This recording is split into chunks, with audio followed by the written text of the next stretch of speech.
एक बार फिर से आपका ऑनलाइन कक्षा के अंदर स्वागत है।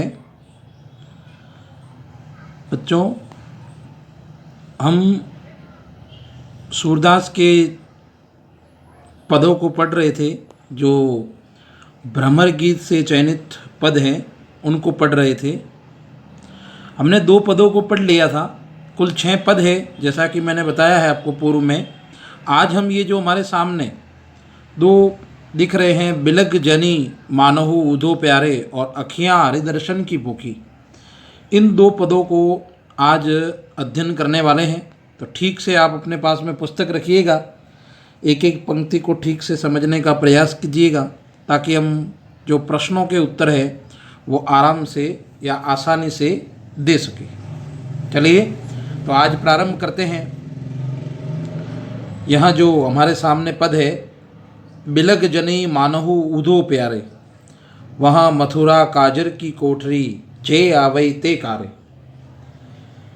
आज इसके अंदर जो हम पढ़ेंगे उसमें गोपियाँ उद्धव के काले रंग पर कटाक्ष करती है, यानी जो काला रंग है, श्याम रंग है, उस पर कटाक्ष करती है।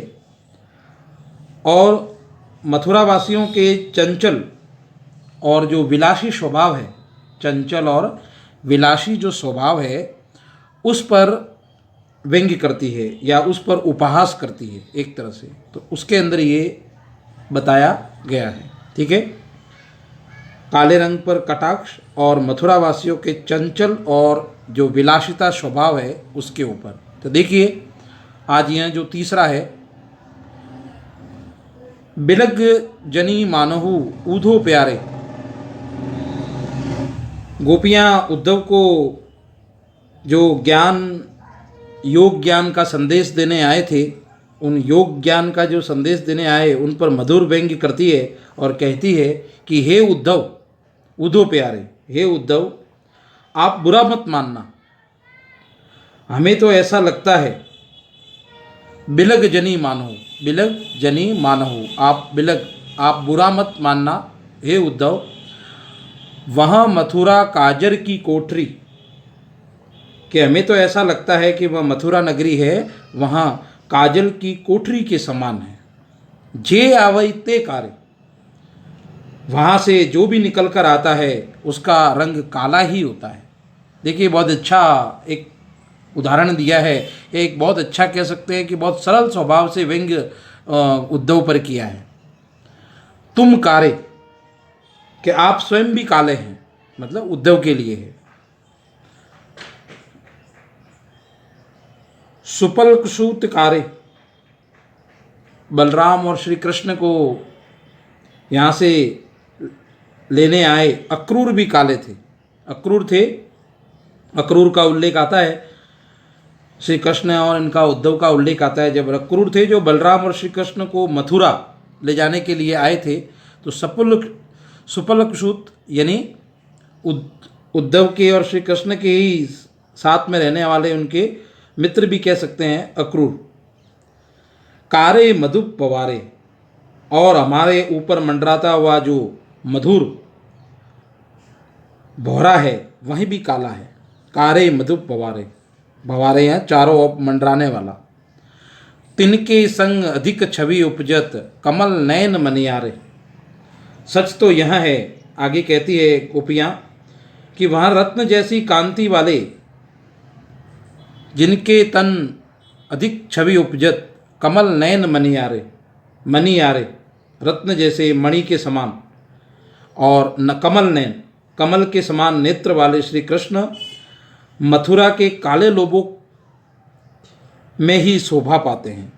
तिनके संग, तिनके संग मतलब काले रंग, यहाँ तिनके संग का जो भावार्थ दिया है, वहाँ काले रंग के लोगों में ही जैसे शोभा पाते हैं ऐसा अनुभव होता है।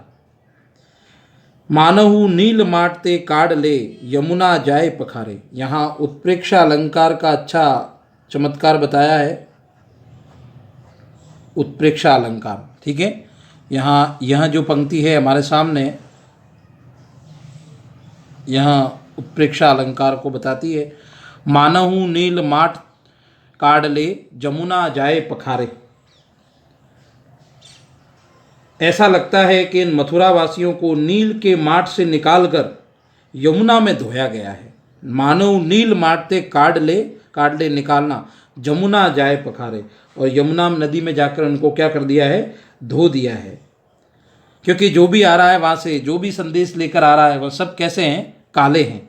ऐसा लग रहा है जैसे नील माट, अर्थात नील एक पौधे से निकलने वाला नीला रंग होता है, नील माट, नील, ठीक है ना। नील एक पौधे से निकलने वाला नीला रंग होता है। माट का अर्थ है वस्त्र रंगने या धोने का मुंह वाला बड़ा एक बर्तन होता है। वस्त्र धोने या मिट्टी के बर्तन धोने का एक बहुत बड़ा पात्र होता है जिसको माट कहते हैं, ठीक है। तो नील और माट, मानहु नील माट ते काढ़ ले, जमुना जाए पखारे। अर्थात ऐसा लगता है जैसे मथुरा वासियों को नील के माट से निकालकर यमुना में धोया गया है। इसी कारण यह यमुना भी कैसी हो गई है, सावली हो गई है। जा तन गुण श्याम भई कालिंदी, सूर श्याम गुण न्यारे। हे उद्धव, आपके परम मित्र उन श्री कृष्ण के गुणों का हम कहाँ तक वर्णन करें, वे तो सबको प्रिय लगने वाले हैं। ता गुण श्याम भई कालिंदी, सूर श्याम गुण ग्यारे। जो कालिंदी है, जो यमुना नदी है, वह भी सावली हो गई है। अर्थात हे उद्धव, आपके जो परम मित्र श्री कृष्ण हैं, उनका हम कहाँ तक गुणगान करें, वे तो सबसे निराले हैं, सबसे क्या है, अलग है। साहित्यिक ब्रज भाषा यहाँ पर है। उत्प्रेक्षा अलंकार इस पंक्ति के अंदर हमको स्पष्ट दिखाई देता है। साहित्यिक ब्रज भाषा है। शैली जो दो प्रकार की शैली प्रयुक्त हुई है इसमें, एक तो है व्यंग्यात्मक और एक उपहासात्मक, ठीक है।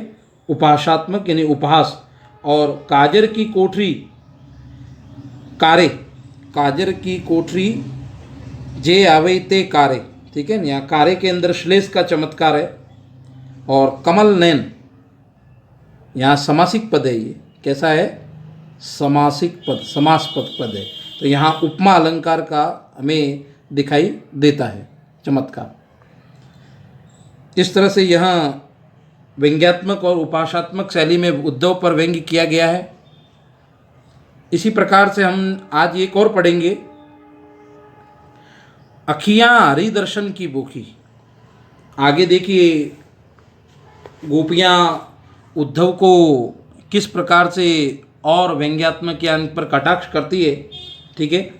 अखियाँ हरि दर्शन की भूखी, कैसे रहे रूप रस राची, ये बतियाँ सुनि रूखी। अवधि गनत इकटक मग जोबत, जब ऐती नहीं झुकी। अब इन जोग संदेशन ऊधो, अति अकुलानी दुखी। बारक वह मुख फेरी दिखाओ, दुही पय पीवत पतोकी। सूर शिकत हटी नाव चलायो, ये सरिता है सूखी। यहाँ पर जो इस पद के अंदर गोपियाँ हैं, वे श्री कृष्ण के उस रूप के दर्शन करना चाहती है जिसमें वह पत्तों के दोहों में दूध दोहकर पिया करते थे। ये अंतिम पंक्ति में बताया है। यहाँ पर इस पंक्ति में देखिए, बारक मुँह फेरी दिखाओ, दुई पय पीवत पतों की। अर्थात दोनों में लेकर, पत्तों के दोनों में दूध दोहकर पिया करते थे, उस रूप के वे दर्शन करना चाहती है। ऐसे एक रूप के दर्शन करना चाहती है। मतलब उनके जो दर्शन की जो लालसा है वहाँ यहाँ पर कम नहीं होती है। उद्धव के द्वारा बार बार योग संदेश का उपदेश देने पर भी गोपियाँ उल्टा उन्हीं पर क्या करती है, अपने प्रेम, अविचल प्रेम का उदाहरण देती हुई उन पर ही क्या कर रही है, बार बार कटाक्ष कर रही है, ठीक है। तो चलिए इस पद पर देखिए क्या कहती है गोपियाँ उद्धव से। अखियाँ हरि दर्शन की भूखी। गोपियाँ उद्धव के ऊपर व्यंग करती हुई कहती है, हे उद्धव, आप क्या अभी तक समझ नहीं पाए हैं कि हमारी जो आंखें हैं वे तो श्री कृष्ण के दर्शन की भूखी है। हमेशा से हरि दर्शन यानी श्री कृष्ण की दर्शन में ही लालायित रहती है। कैसे रहे रूप रस राची, ये बतिया सूनी रूखी। कि इनकी जो भूख है, इनकी जो लालसा है, वहाँ आपके इस योग संदेश, ब्रह्म ज्ञान निगुण के योग संदेश से शांत नहीं हो सकती है। कैसे रहे रूप रस राची। रूप रस राची का मतलब है सुंदरता रूपी आनंद, और उसमें डूबी हुई। दो शब्दों का अर्थ अलग अलग लेंगे, रूप रस और राची। राची का मतलब डूबी हुई और रूप रस का है सुंदरता रूपी। तो सुंदरता रूपी आनंद के अंदर पूर्ण रूप से डूबी हुई है ये बतियां सुनी रूखी। और आप कृपया ये बता दीजिए कि ये योग संदेश है, इस ज्ञान के उपदेश से कैसे बुझ सकती है। अवधि गणत एकटक मग जोवत तब ऐती नहीं झुकी। अवधि गणत, कल तक तो आंखें श्री कृष्ण के अनुपम स्वरूप में डूबी रहती थी, वे आपके इस निरस उपदेशों को सुनकर संतुष्ट कैसे हो सकती है। जब हम श्री कृष्ण के मथुरा से लौटने की अवधि को एक एक दिन गिन रही थी, अब इन जोग संदेशन अति उदो कलानी दुखी।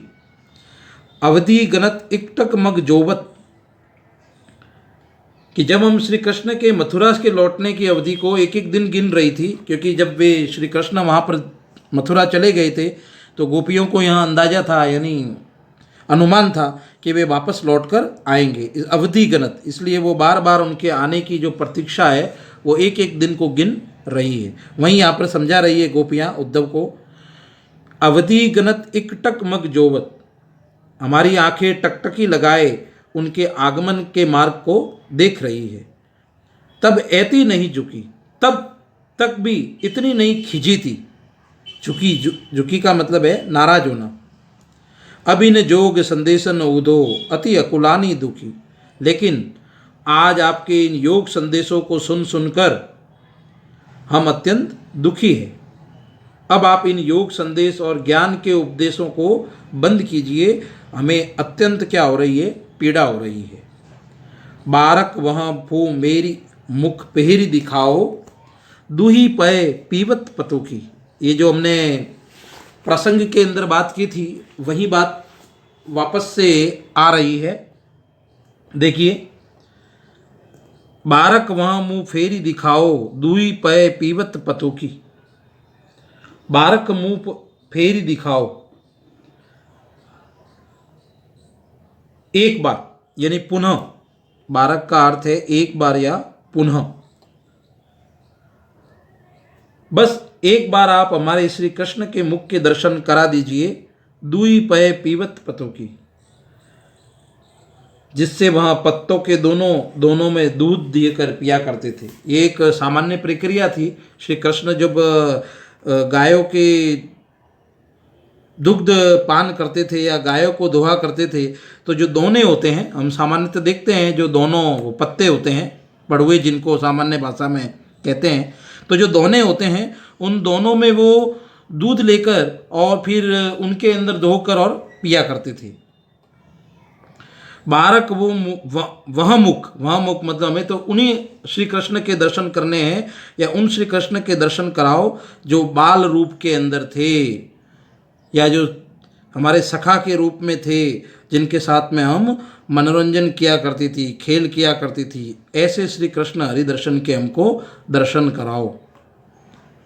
सूर सिकत हटी नाव चलायो, ये सरिता है सूखी। हे उद्धव, आप अपनी योग की नाव को हमारी सूखी सरिताओं जैसे हृदयों में बलपूर्वक क्यों चलाना चाहते हैं? यह संभव नहीं हो सकता है। सूर सिकत, सूरदास कहते हैं सिकत हटी नाव चलायो। सिकत, सिकत का अर्थ है रेत। सिकत का अर्थ है रेत। हटी नाव चलायो, हठपूर्वक। सरिता, सरिता से मतलब होता है, सामान्य अर्थ होता है नदी, लेकिन यहाँ नदी नहीं है, यहाँ है गोपियों का हृदय। और हठपूर्वक नाव चलाने से मतलब है निगुण ब्रह्म की उपासना का संदेश देना। सूरदास कहते हैं कि अंत में गोपियाँ उद्धव से कहती है कि हे उद्धव, आप अपनी योग की नाव को हमारी सूखी सरिता में क्यों चला रहे हो, या अपने हृदय पर क्यों चला रहे हो, जो कभी संभव नहीं हो सकता। ऐसा सामान्यतः प्रक्रिया है कि सूखी नदी के अंदर जो नाव है वहाँ चलती नहीं है, रुक जाती है या आगे चल नहीं पाएगी, पानी के प्रवाह के अंदर ही चल सकती है। लेकिन यहाँ तो उनकी जो हृदय की जो नदी है या वो तो सूख गई है कृष्ण के बिना, इसलिए उस पर हठ रूपी नाव चल नहीं सकती है। तो इस प्रकार से यहाँ इन दोनों ही के अंदर काले रंग पर कटाक्ष और हरिदर्शन की भूखी कहकर और एक एक मार्ग उनका जो रही है, हमें उसी कृष्ण का मुख दिखा दो जो दोनों में दूध लेकर पिया करते थे। इस प्रकार के यहाँ दोनों इस काव्यांशों के अंदर यहाँ आज हमने पढ़ा है कि किस तरह से उद्धव को गोपियाँ हैं वहाँ कटाक्ष करती है और उन पर उपहास करती है। ठीक है, तो आगे के हम दो पदों को और पढ़ेंगे और उसके बाद में इसके कुछ अभ्यास प्रश्न भी अंत में करेंगे। लेकिन आपके लिए एक गृह कार्य के रूप में है, जो मैं प्रश्न बता रहा हूँ उसको करना है आपको। ठीक है, आपको ये गृह कार्य का प्रश्न एक आ गया।